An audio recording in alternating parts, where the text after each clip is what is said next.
Hello, everyone. Welcome to India Speaks Daily. Today, we have a very special guest with us, Shri Jerome Anto ji, and we're going to speak with him on the issue of conversions in India, specifically Christian conversions. But before I welcome my esteemed guest and we start the interview, just a quick word about conversion. Now, conversion in India is almost like an industry, it's a business, and the worst part is that we do not recognize the grave nature of this problem, the grave threat that conversion, the issue of conversion faces in our society. In fact, the issue of conversion is like a termite which is eating at the very roots, very foundations of our society. But the reason that the public, the issue is not so much out in the public domain is because the so-called intellectuals, the mainstream media completely silences the issue. In fact, the issue of conversion is completely hushed under the carpet. And the mainstream left liberal media is not just, completely trying to silence this issue by not bringing it in the domain of public discourse, in the domain of media space, but it also tries to demonize anybody, who tries to discuss this issue or who tries to raise a voice against the issue of conversion by branding them, as quote unquote Hindutva fringe elements and non-secular minority haters, intolerant, etc., etc. All the typical language of the left liberal media. So it's a dual fight for all of us. We have to, fight these sort of enemies within who are completely trying to silence the issue. So now, without much ado, I want to welcome Shri Jerome Anto ji. So let me welcome to India Speaks Daily, Shri Jerome Anto ji, who is a politico-religious observer and an anti-conversion activist. Namaskar, Jerome Anto ji. Welcome to India Speaks Daily. Namaste. Thank you so much. And that's a perfect introduction to the existing problem. And I'm sure this discussion of ours will throw some light on this whole conversion menace that's haunting our nation.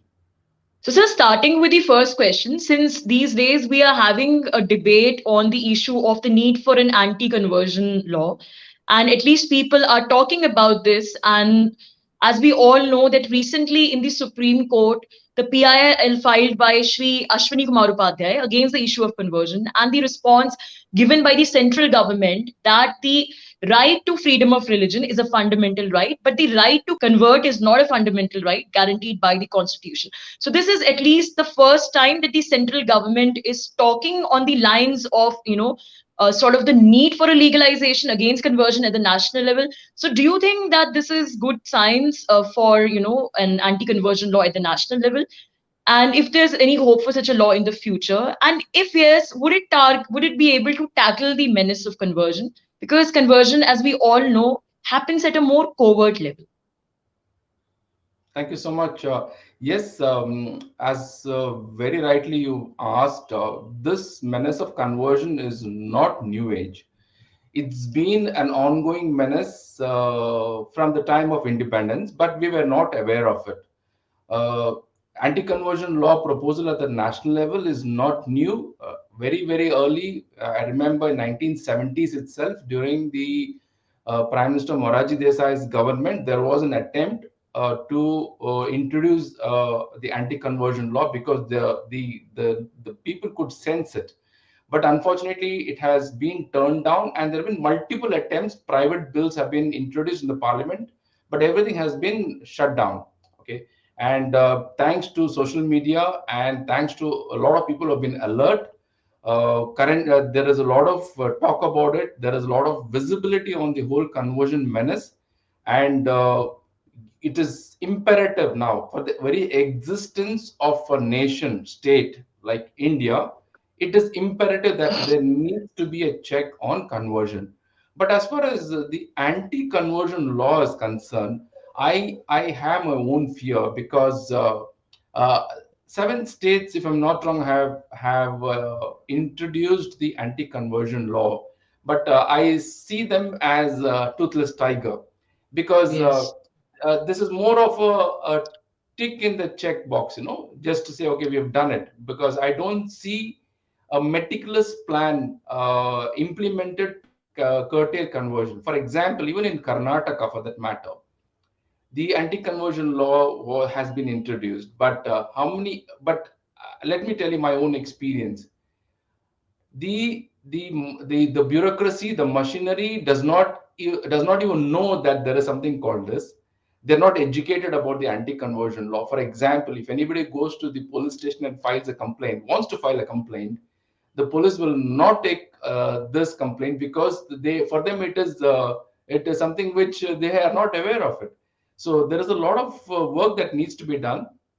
And as far as the anti-conversion law at a national level is concerned, I think there needs to be a lot of introspection. People who are experts in this whole field need to be involved. Passing blatantly an anti-conversion law will yield no results, and it will, because those who are involved in this whole conversion business, they are not strangers. There is a whole machinery, there is a design, there is a template, there is a mechanism that is involved. It is not just sporadic on and off, somebody is involved. There is actually an agenda. So the state, for that matter, or the administration, if it's really serious about introducing the anti-conversion law, or wants to bring this law into effect, then there needs to be a lot of soul searching that needs to be done. Otherwise, it is going to be another tick in the box. Yes, so like you rightly said, that conversion is not some kind of overt criminal activity. That, somebody did this murder or somebody, like, did this burglary, and you just catch hold of them and go that this person has converted me, and the conviction is done.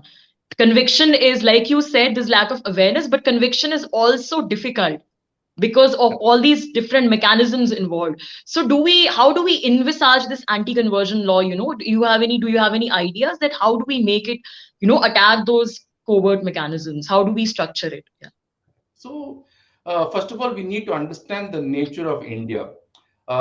India is a majority Hindu religious population, and this population is probably the last civilization that is existing on the face of the earth. There are many civilizations which have come and which has gone. The only civilization that is existing is the Sanatan Dharma, what we call about. And strangely, but for everybody's understanding, we are an inclusive religion. The Hinduism is an inclusive religion. We, the people of Bharat, are inclusive in nature. So, but the ones who are involved in the business of conversion are the two Abrahamic religion, right? So they are exclusive. There's a difference between inclusive and exclusive. If everybody is inclusive in their nature, then everybody can assimilate and live like the Parsis, the Jews. They follow their religion and they live peacefully, and the Buddhists and Jains and all that. But unfortunately, in the context of India, it is not possible to live amicably until there is a very clear law. And unfortunately for us, the law is not on the side of the Hindus. The law, the right to religion, which is Article 25, is blatantly violative of the Hindu way of life. So that is where we need to go. We need to go to the root of it. Many of them do not know that this is how the whole design works. And if you go to the Constituent Assembly post 19, in 1947 to 1950, India was partitioned purely based on religion. It was partitioned purely based on religion. The Pakistan chose Islam and they wanted it to be Islamic nation. And India didn't choose, or rather, India was not allowed to choose to be a Hindu nation, which was logically right, which was legitimately right, right? So, for the mistakes of the past, now we are undergoing these sufferings. And if you look at the Constituent Assembly also, the discussion in the Constituent Assembly, it was very stealthily introduced the right to religion, the right to propagate, the Yes. right to go ahead and spread the religion. Only our constitution has, which is vehemently used by the Abrahamics. So it is going to be a pure contradiction. One, you have a secular state, which means that state does not have a state religion. Second, we have a right to religion, which is again a bundle of contradictions again, which says that everybody can practice religion. And thirdly, we have one particular sect of religion, which is the Abrahamic religion, which is Christianity and Islam, have the right to propagate. So this is nothing but a bundle of jokes, I would say, in which is there in the constitution, which needs to be retrospected by the current, or by the current government, or any government which has an intention to curtail this menace. Until that happens, the anti-conversion law will be a bundle of, I would say, uh, paper tiger, toothless tiger. Nothing will happen Yeah. because, as I said, there is a clear design machinery, and there is a lot of strategy that works.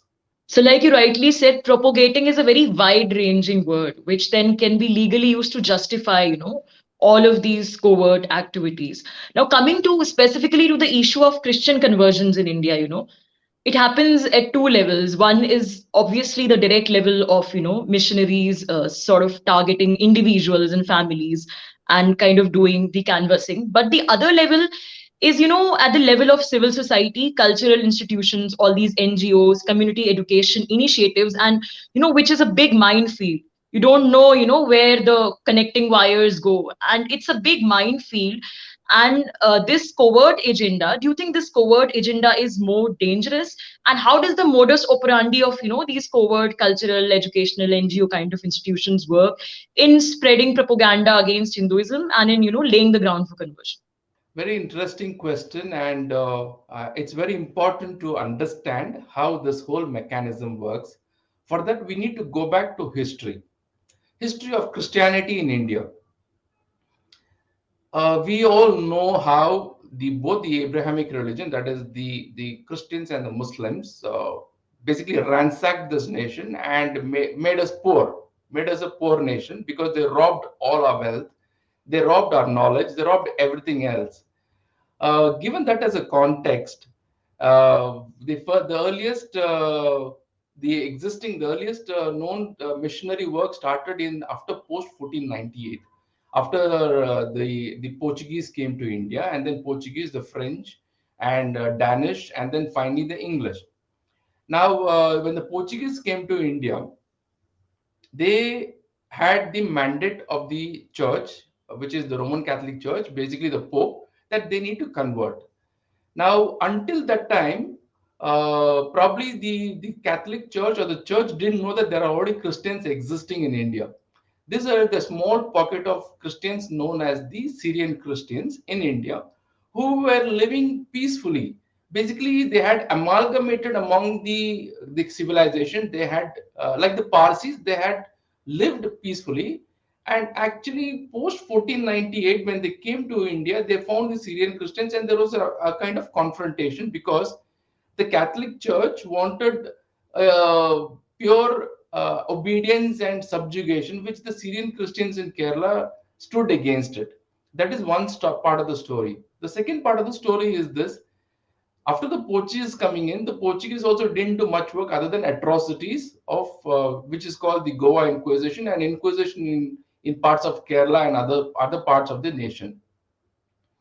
It was only post the Protestant religion, the Protestant denomination which came to India, is when the actual mechanism of conversion started, because they realized that by force they will not be able to convert. So they found covert methods like introducing education, upliftment of the poor, and bringing in education, language, a lot of hospitals, lot of social driven activities which they could use so that they could gain some kind of an acceptance among the Hindus and then penetrate to the grassroots levels.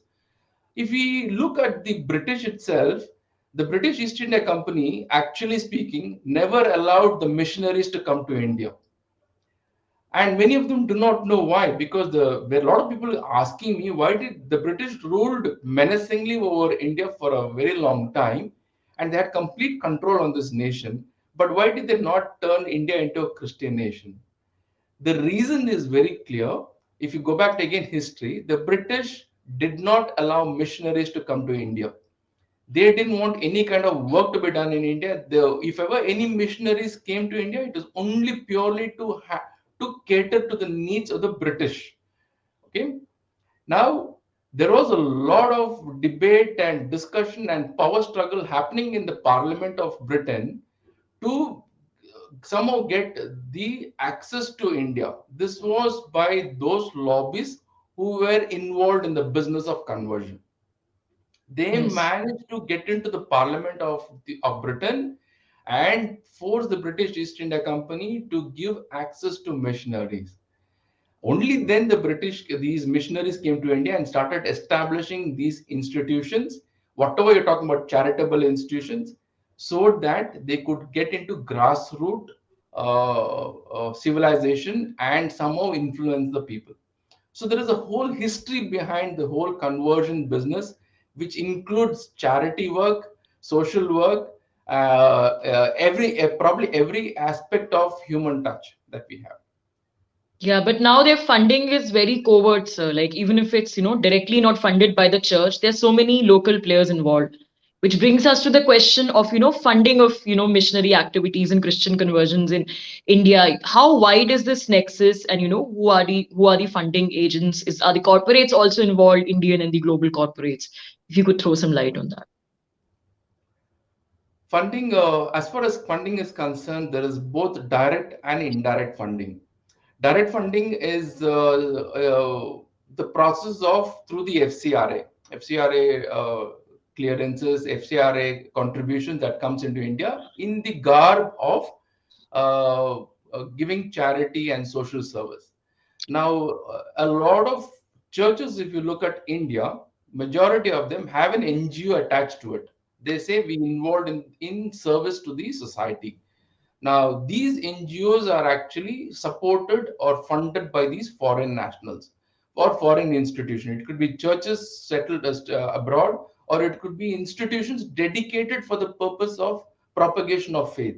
Now, they identify these kind of NGOs which are working among the society, and indirectly they support this whole conversion business. For example, if you look at COVID, also during the COVID period also, there are a lot of NGOs which pumped in a lot of funds, saying that we would want to help people who are struggling in India.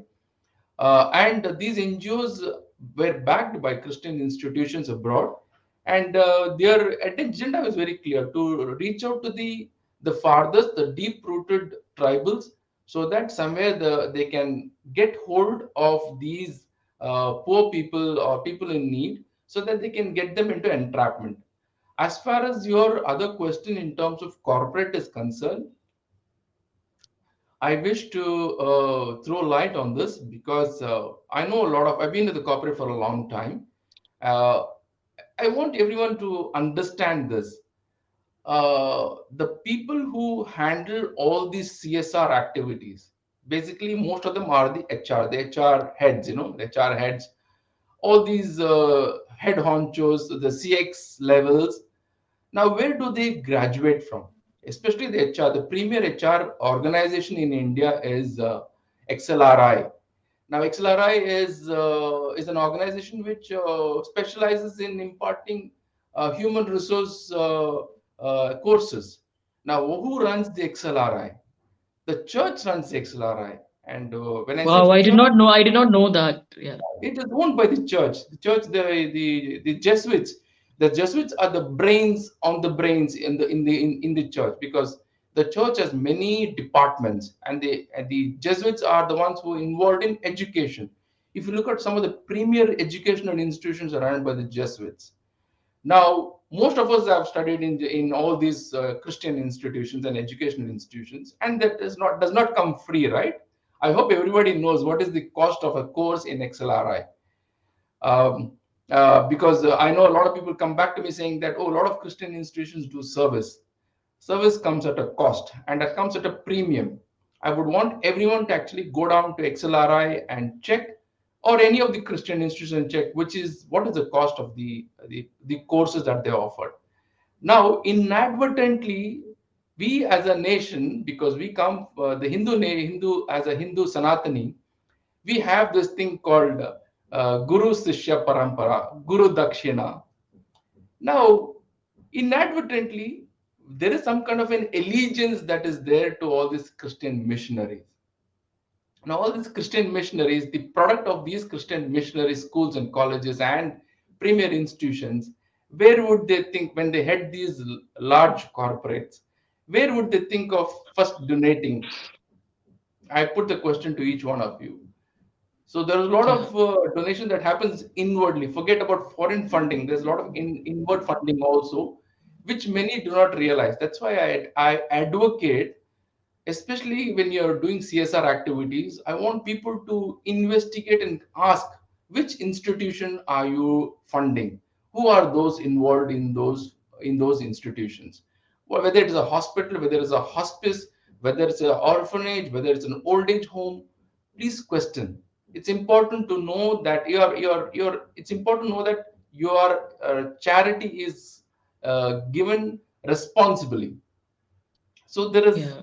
there is conversion happening everywhere through subtle methods, and as of date, it is many people do not realize. The nation does not has not realized. It has gone to proportions which it is very going to be very tough to manage, very tough to handle. Recently, there was this controversy about Amazon as well. I think, some platform carried the news about Amazon Smile, a charity of Amazon, indirectly like doing these conversions. But then obviously, the mainstream media didn't carry this, so we didn't hear much about it. Yeah. Correct. So there is no, I wouldn't brand one particular organization only. There are several organizations, large corporates. They all do, probably they do it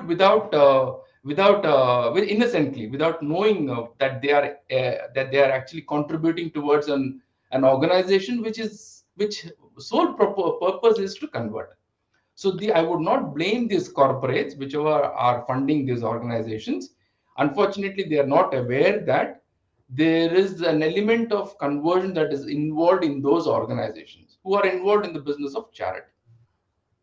Okay. So, sir, coming to this, we have to, I think this is a very crucial aspect, the whole international media, which of course also includes missionary media, but which also includes, big international media, which is always, if India is about to have an anti-conversion law, or if anybody is trying to highlight these issues, they immediately, try to sort of like, demonize the whole thing and talk about minority Christian hatred, minority persecution in India. So that news machine is very active. So your comments on that, like, yeah. That's a very interesting question. In fact, I've been noticing it for a long time. But gone unnoticed by many of them in our nation, including the administration. It has not understood that there is a machinery that is working both internally and externally. Externally, all those media houses, somewhere or the other, have some kind of a connection with these people who are involved in the business of conversion, basically missionaries. And these missionaries are powerful missionaries. They are millionaires and multi-billionaires. They want to establish church in India, and they have a clout in all these nations, in the parliament, and indirectly influence these media houses. Now these media houses pick up, cherry pick information from certain media houses from India and blow it up beyond proportion.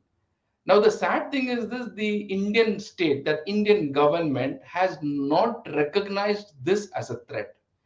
It rubbishes, or it just looks the other side. For example, India continuously for the last 2 years, has to 2 3 years, has been declared as the most dangerous place for Christians to live.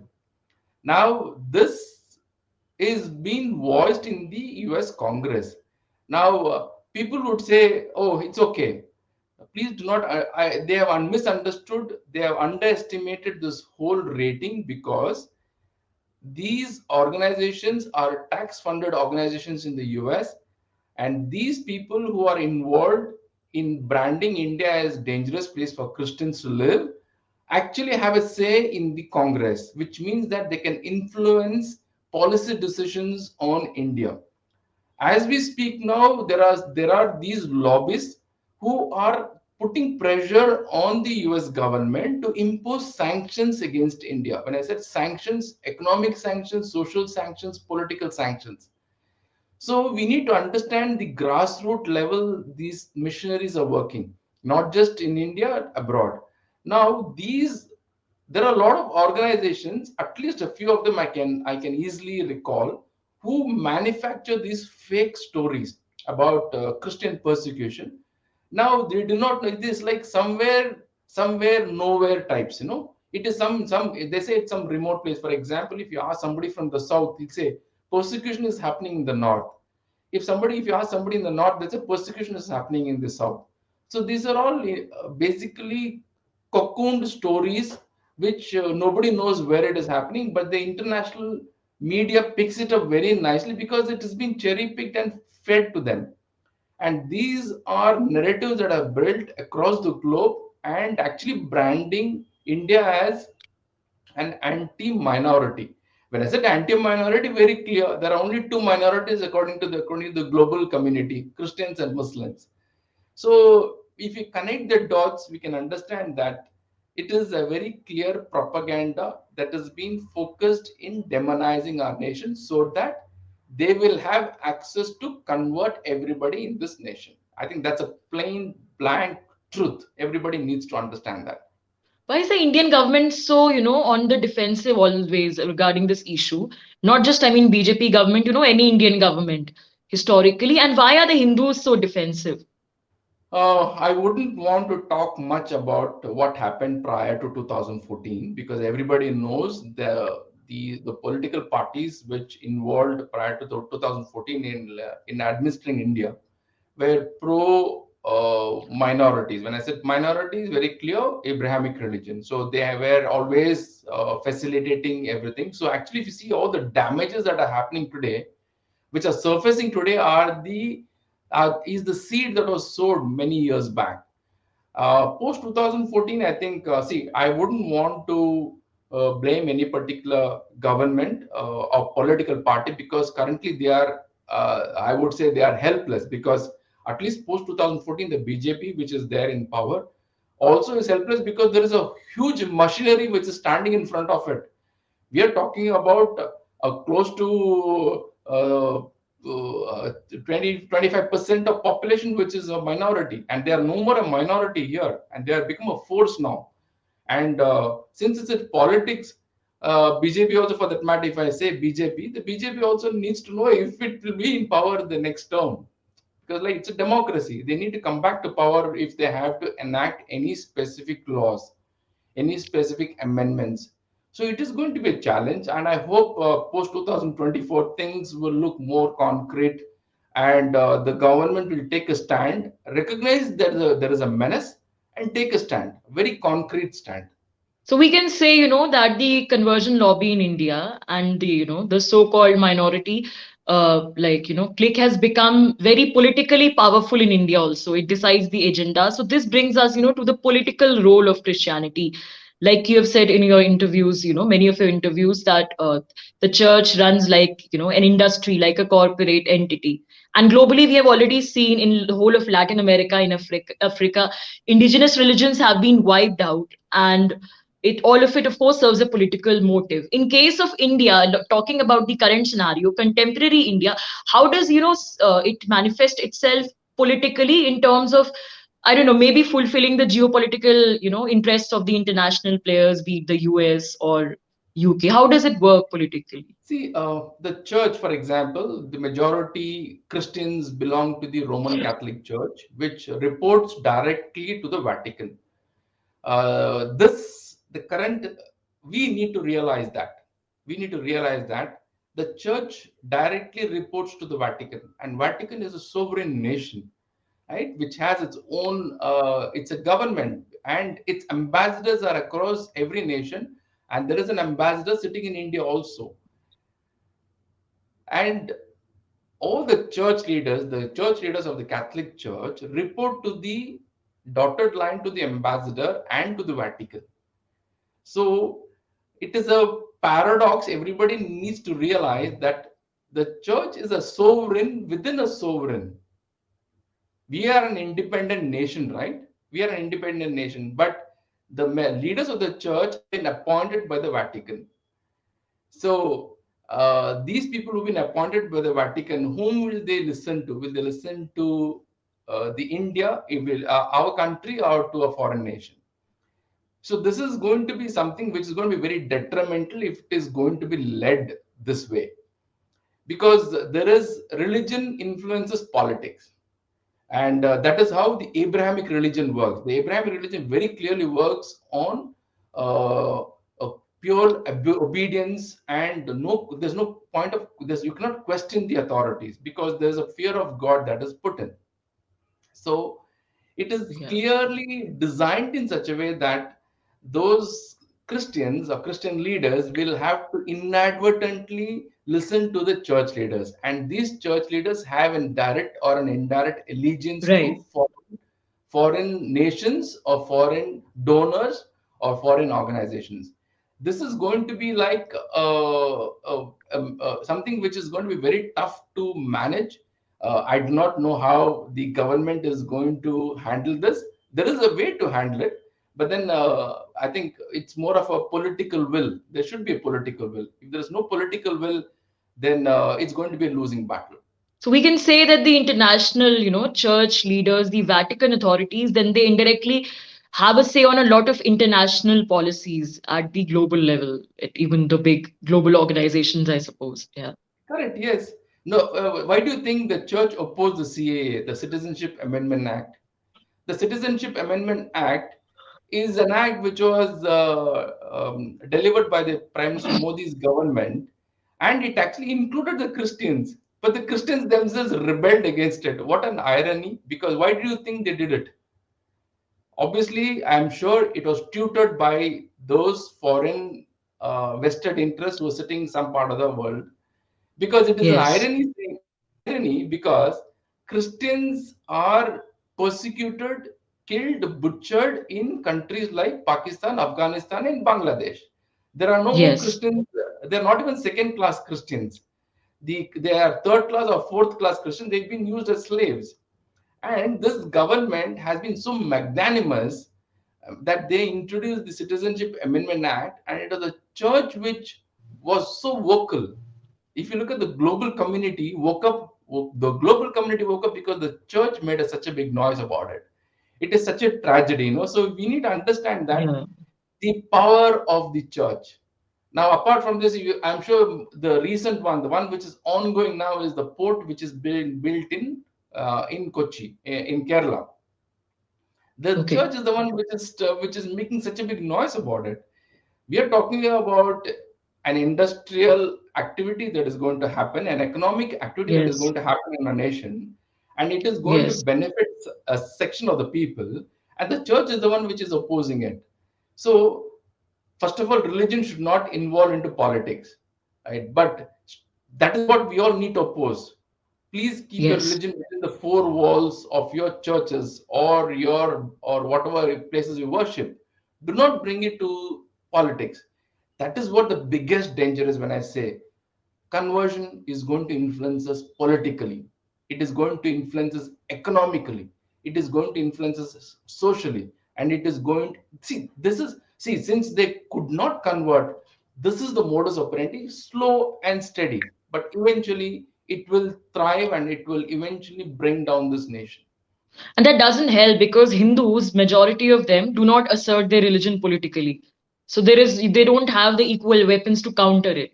Because Correct. unlike Abrahamic religions, Hinduism is not aggressive. Correct. And more so, Hinduism, Sanatan Dharma is a very inclusive religion, and the Hindus have misunderstood it as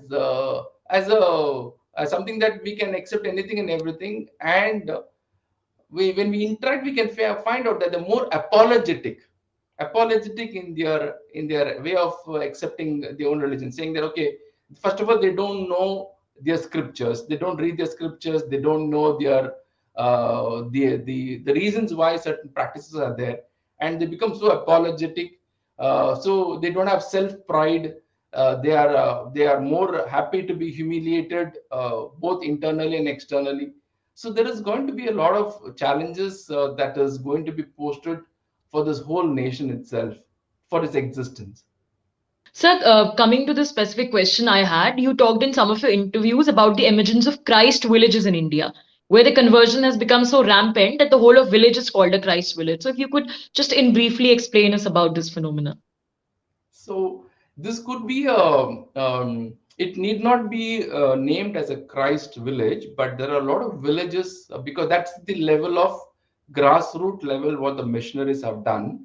They basically converted the whole villages and tribes so much so that other religions cannot even come inside.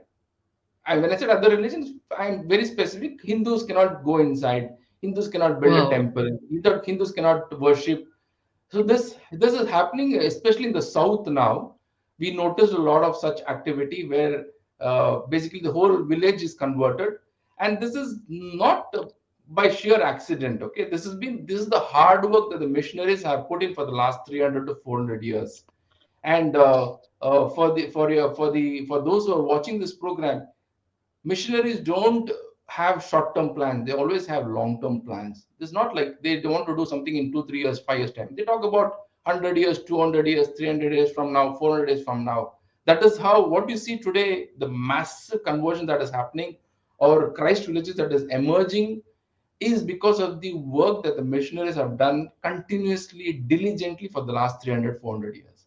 Yeah, so talking about the hard work of the missionaries, one of the aspects is also the fact, that they appropriate Hindu customs. They appropriate a lot of Hindu customs, and like I saw a video on YouTube, which was, I think, a Christ-like figure, with Hindu goddess-like ornaments, and I was completely freaked out seeing that video. And Prarthana sthals, those churches are called, I think, and they're spreading all over India. So, is it very dangerous for Hinduism, this phenomenon of appropriating Hindu symbols to convince people to become Christians? So we as a nation, as a civilization, are very deep rooted in our practices, our traditions and practices. What you spoke about is appropriation of the culture. The joke is this: in 15th century, when the Inquisition was imposed on Indians, those who had converted. So those Hindus who converted into Christianity during the 15th century by the Roman Catholic Church and the missionaries, when they followed their culture, they were put to death. That is the theory of Inquisition. The Inquisition says very clearly, once you become a Christian, convert to a Christian, you're not supposed to practice any of those part of your old practices. Now, the very same theory is opposite now. At that time, they were actually butchered and killed, and they were tortured for the crimes of for the very act of following their own religion, traditional practices. And today, the church is mimicking those practices so that they have understood very clearly they will not be able to convert until they be a part of the culture. So this is another proposition of how the church has invented to convert the people, because it's called, you see, and this is not out of the blue. There was a decision taken consciously by the church after a huge meeting, and it's called the Vatican Council. It was decided that the only way to go do conversion to stubborn religious civilizations is to adapt their culture. So here, what happens is this: in our nation, it is easy to fool a Hindu, saying that okay, your Lord Krishna is here, Lord Jesus, your Devi is Mother Mary. So a lot of equation happens. The sad thing is this: the Christians don't convert back to Hinduism. It's the Hindus who get converted to Christianity by these antics. Yeah, so ultimately it's dangerous to Hinduism because even It though is. they are maintaining those customs, but will slowly start to hate the religion. Yes, Yeah. it's erosion of the culture, erosion of our civilization. So finally, I'll ask you a last question to wrap up the interview. We can talk about so many things, but I think in one interview to cover all the ground. So, like it comes to the resistance part, the Hindus who are converted, do they offer any resistance? And just talking about the larger Hindu civil society, how can it fight the menace of conversion? What should be their modus operandi, the civil society, Hindu civil society? Given the circumstances in our nation, having gone through the turbulence of being slaves to the Islamists and the Christians for the last 1,000 years, following the Mughals and the British and the European rule. There is a lot of erosion that has happened. A lot of our culture has already been eradicated. Uh, a temples were there probably every village, and it was the hub of all the activities, education, economics, discussion, debates, worship. Everything was happening in each of the villages. Those are no more temples in our villages because they've been destroyed. So, at a micro level, what is most important now is this: we need to protect our families. The Hindus have to protect their families from the menace of conversion. At the national level, at the international level, there's another different role that needs to be done. But for now, the most important thing is this: each of you, please protect your children, your family. Most of you send your children to convent schools. Now, you do not know what is being taught in those convent schools. Now, why do you see so many liberals, so many woke population coming out of in the open now? How did they start thinking about it? How did their brains get washed? It is because they studied in these institutions and somebody demonized their religion or their practice. So, at the grassroots level, without much expectations, first and foremost is to please focus on your family. Focus on your family. Teach your children about our indigenous culture. At a political level, I think you need to, first thing is this, I see, because I also do a lot of analysis on politics. I see many of the Hindus do not come to vote. That's a very principal thing. You don't even come to vote.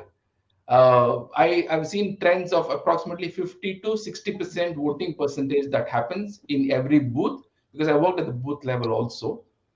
100% of minorities come and vote. When I said minorities, again, Christians and Muslims, almost 100% come to vote. Only around 35 to 40% Hindus come to vote. These Hindus go on a holiday or go on a vacation, or they just chill out at home. I think these two things need to be taken at the grassroots level. At the national level, the state needs to realize that this is a menace which is going to actually eat up this nation. If you don't believe it, you need to realize that you need to go down to the grassroots level and see, because the very existence of this nation is at a threat, is at a threshold. At the international level, I think instead of being very reactive, we need to be proactive and active send messages to those organizations or nations tutoring us about minority rights. For example, if you look at the way Pakistan, how it has been handling minorities, it is deplorable. Why is the Indian government not talking about it? Because there's the very fact that a certain amount of Hindu population was left in Pakistan and a Muslim population was left in India. There is a lot of agreements that have happened, and both these nations had promised that they will take care of their minorities, which is not happening. India needs to be vocal, and India need to reciprocate very positively to the global media about how whenever they talk about minorities facing atrocities in our nation. So multi-pronged approach is what would help. Yeah, so rightly said, Hindus need to be more aware socially, culturally, politically, like not even more aware, but become even, bring even basic awareness, because right now their awareness level is from 0 to -1. And at the political international level, the government needs to, counter that narrative and stop being defensive. So thank you so much, Shri Jerome Anto ji, for taking the time out to talk with India Speaks Daily. And friends, this is the first episode in a series that we'll do with Sri Jerome Anto ji. And we'll be doing several episodes covering different issues of the conversion, the politics of conversion in India. And we'll see you soon. Thank you so much for listening. Bye for now. Namaskar. Thank you so much. Thank you so much. Thank you, sir.